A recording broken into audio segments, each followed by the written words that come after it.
Hey everybody, Gene Ginsberg here, digital marketing expert. Very excited. Chris Cunningham is here and he's our guest today, and he's a VC founder, and I'm really excited to hear his story because I think it's kind of a unique, interesting story, a bit of a disruptor in the VC space. So how's it going, Chris? Awesome, Gene. Nice to be with you today. Yeah, very nice to have you. So, I've read your written interview that we did on Authority Magazine, and I'm curious to hear more about what's the traditional VC space and what does that look like, and what you're doing to disrupt that space. Sure. Yeah. So, my vantage has been I've been a builder entrepreneur for the last 20 years in a number of different companies, and what once I kind of got a little bit later in my career, I kind of had this aha moment, which was, wow, I made so many mistakes as a founder and a CEO. And I know I wasn't the only one that made these same mistakes, whether it came from fundraising or when to hire or building culture in your business or how to deal with your board or how to pivot or recap. The list goes on and on. It kind of dawned on me that the venture model, quite frankly, Gene, is broken. And what I mean by that is the gap between institutional capital and founders is too wide. The premise that a quarterly board meeting solves all problems and all the important topics get laid on the table over 3 hours, I think is BS. So what I realized where there was an opportunity was, how do I sit in the trenches in between venture and with founders and help support them in their journey. Everything from fundraising and commercial, basically become their Jerry Maguire, their rabbi, if you will, but really somebody that can lend experience to the table to help mitigate how many mistakes that founder will find. So I started doing that independently 4 years ago through C2 Ventures, and obviously we can get into it a little bit more, and that's grown significantly over the last couple of years, and really believe that operator venture money, smart money, is the wave of the future. Okay, so what are traditional VCs doing now? Are they not advising as much as what you think should be the best strategy for them? Yeah, I mean, look, I think most, well, it depends. A lot of venture, listen, traditional venture, big checks have its place. By no way am I saying that the venture industry overall isn't working, because that would be, I guess, that'd be a bit crazy. But that's for mid and later stage, Gene. What I'm really talking about is, and I should have made that point earlier, I'm talking about 0 to 3 years old. I'm talking about infancy to crawling to, your first words, early days. I think, and I've seen, and I've had founders tell me that when a startup gets 18 months or 2 years of runway, they can't afford to make that many mistakes because things will go off a cliff. And the reality of it is the venture model today is it doesn't scale if you're spending time with your founders. So the short answer to your question is, no, venture does not advise their companies. They hope to pick the superstar founder that he or she will navigate to the Holy Land. And sometimes that happens. I actually would beg to say that 80% of startups fail is kind of the industry average. I think that's unacceptable. I think it's repairable by putting operators and those with lots of experience in a trusted position with founders and CEOs to make sure that it's not that they're going to avoid every iceberg, but they can certainly avoid more than being independent. On top of that, whether it's fundraising or getting their MVP out or their first check, they're going to have a much easier approach and a quicker path if they have those that can fast track them there versus relying on their own network. Yeah, no, absolutely. I totally agree. And I think there's a lot of upside here, right? If 80% of startups fail, there's a lot of opportunity to make them not fail, right? I mean, that's a pretty large percentage, right?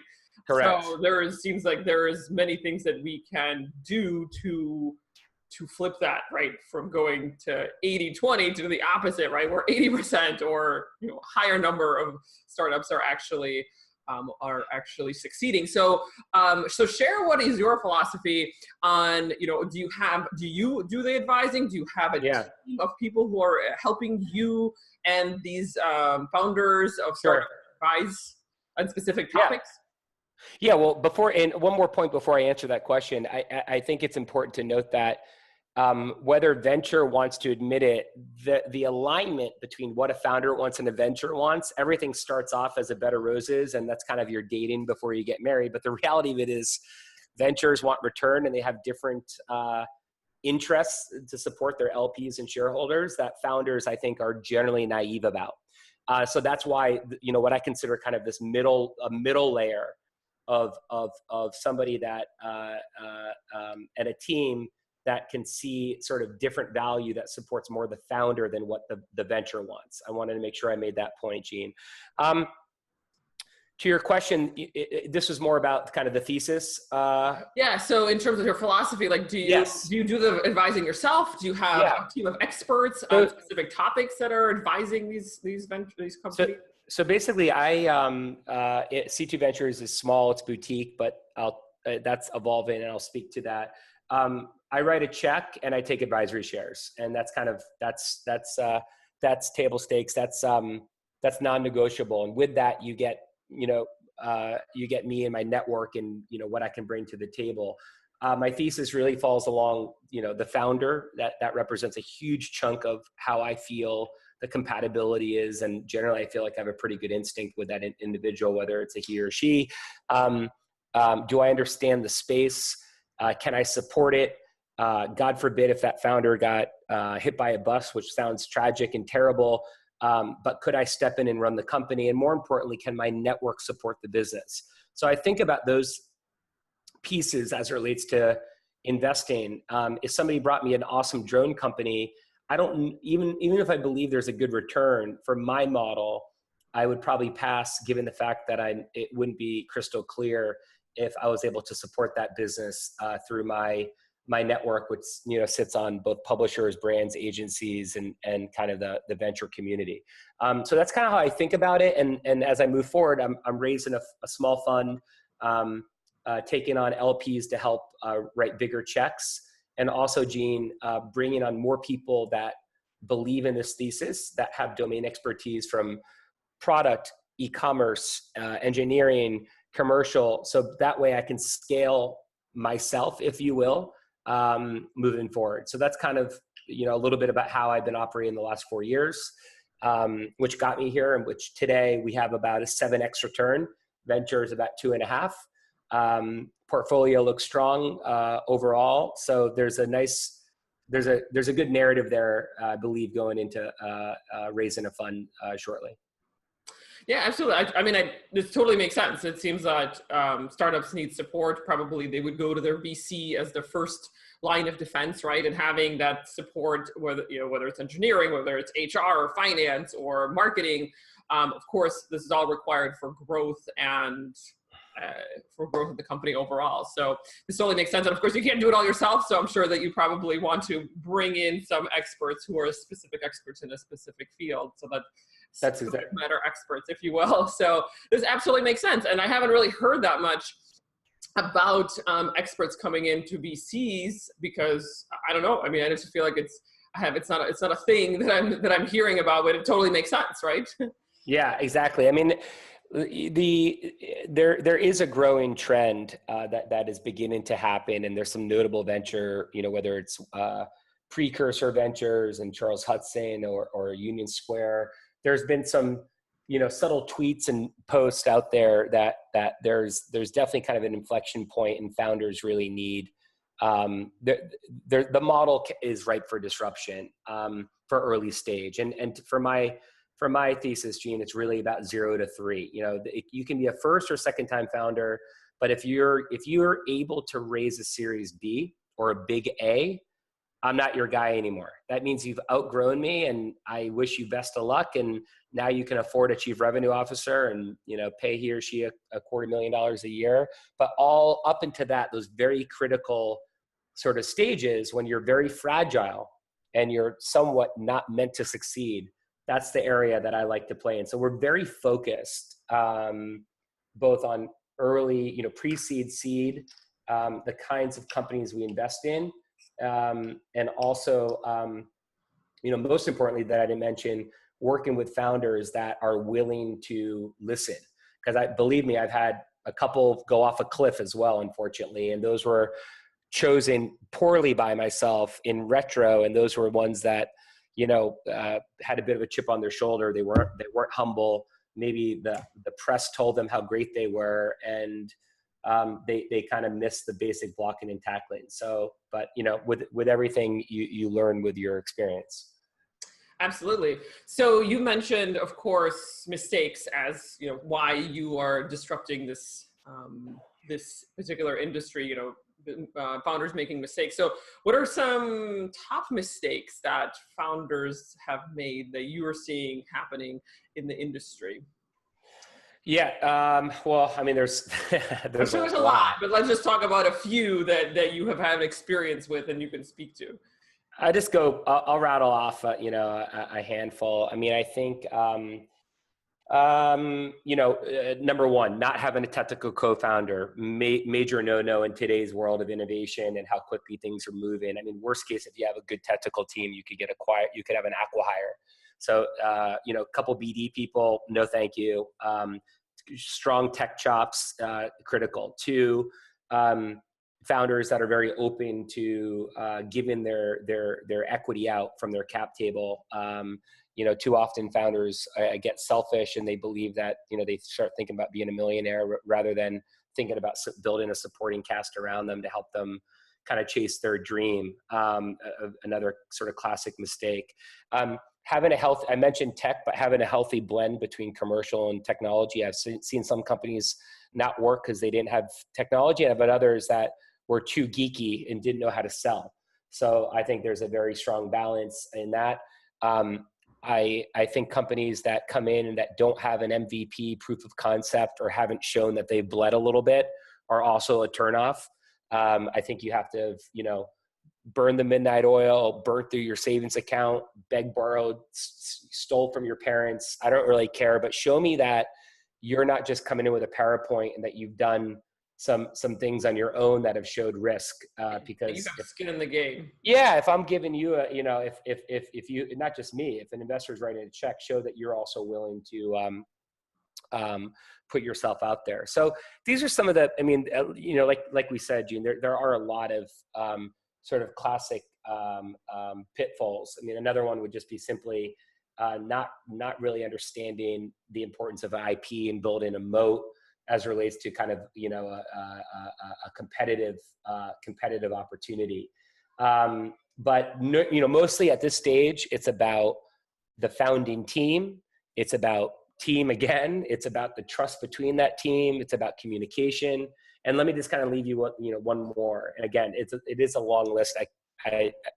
We could talk through, but communication is such a critical piece, whether it's internally or external with your investors. The best founders write an update every month, for example, with how things are going, bad or good. It comes out day one. It's the same format, and that builds trust. So these are some of the things that, whether it's in the fundraising mode or post fundraising, I've seen in regards to both the good, bad, and the ugly. Yeah, absolutely. And I totally agree with communication. I mean, communication is key for anything, whether it's communicating with your advisors, with your VCs, with your customers, with your prospects. I mean, it's such a key point that I think a lot of founders or companies miss the boat on. And I think there's so much opportunity there. It's something that we focus on quite a bit with our clients as well. So I can speak a little bit to that myself. Yeah. Maybe the last piece would be, what are some pieces of advice, maybe 2 or 3 pieces of advice that you would give to a startup founder, whether it's pitching, whether it's growing, whether it's growth hacking, whatever it might be. What would you recommend? Yeah, I mean, this is one of the hardest things that you'll do in your career outside of probably raising a family.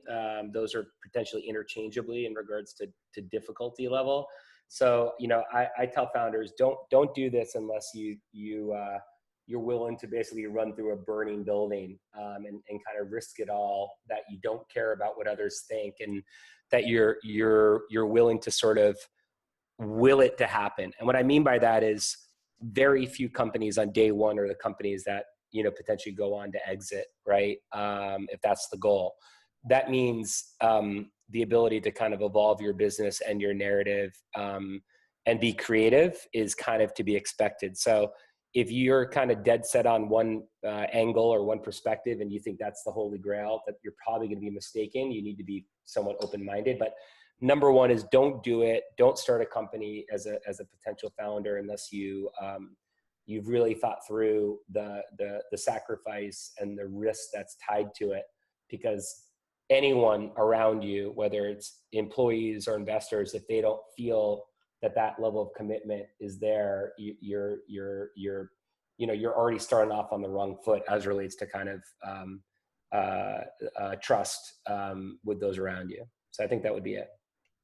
Oh, that's a really sound advice, because of course we don't want to start something that we can't finish, and there's so many companies out there that are doing that, and they, you know, everybody needs to be on their A game, of course, when it comes to starting a company, because it is, you know, I think we have this kind of notion in the media that it's like, oh, it's so easy being an entrepreneur, being a startup founder, you know, millions of dollars, everything's like super easy, but actually in the reality of things, it is much harder than we expect it to be, and then we actually think.